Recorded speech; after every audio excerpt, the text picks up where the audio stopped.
националниот доход или приход да иде нагор, во нагорна линија, а не во надолна како што е во моментот. Меѓутоа се сретнуваме со проблем на немање можност на згрижување на децата. Слично како и во училиштата, имаме проблеми во градинките или обратно.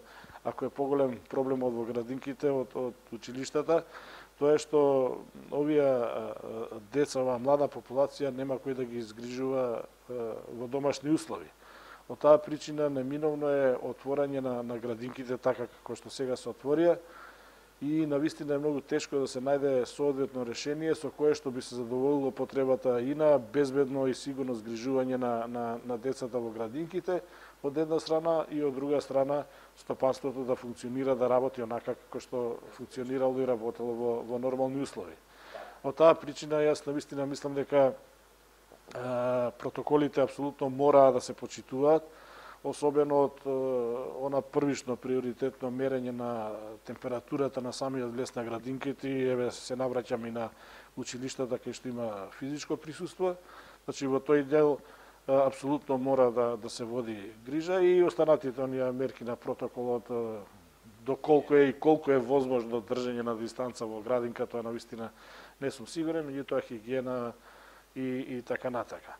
Во секој случај мислам дека меѓу другото и работодавачите, директорите на установите, зборувам и за градинките и за училиштата, треба да направат проценка на ризик на вработените во вакви услови. За жал, моите информации кажуваат дека многу ретко или во многу малку установи во државата е направена проценка на ризик на вработените, а тоа е законска обврска на работодавачот.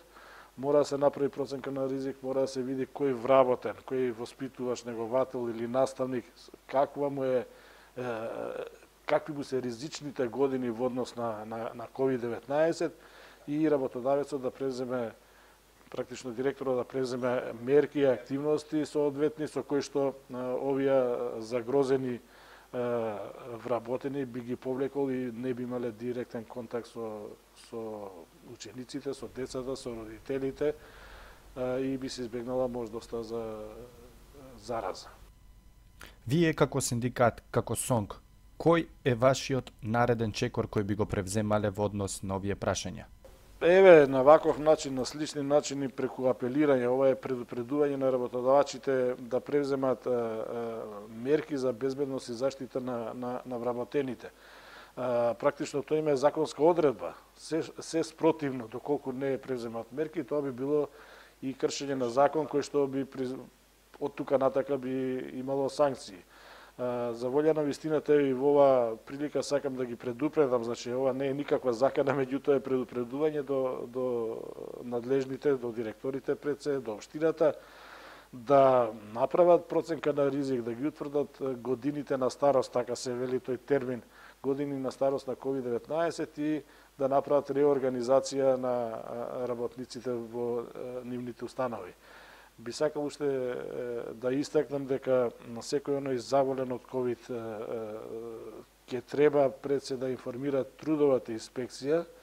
Заболувањето на ковид треба да се третира како повреда на работно место, значи затоа е многу важно да се информира трудовата инспекција најнапред и после процедурата таква како што е, за да може на крајот на краиштата да си ги оствари своите права од работен однос и неговото боледување практично да биде исплатено во 100% износ. Во спротивно, ако не се испочитува процедурата, ако трудовата инспекција не е информирана, тогаш соодветно на законските прописи ќе биде исплатено 70 или 80%, онака како што е впрочем обичното боледување.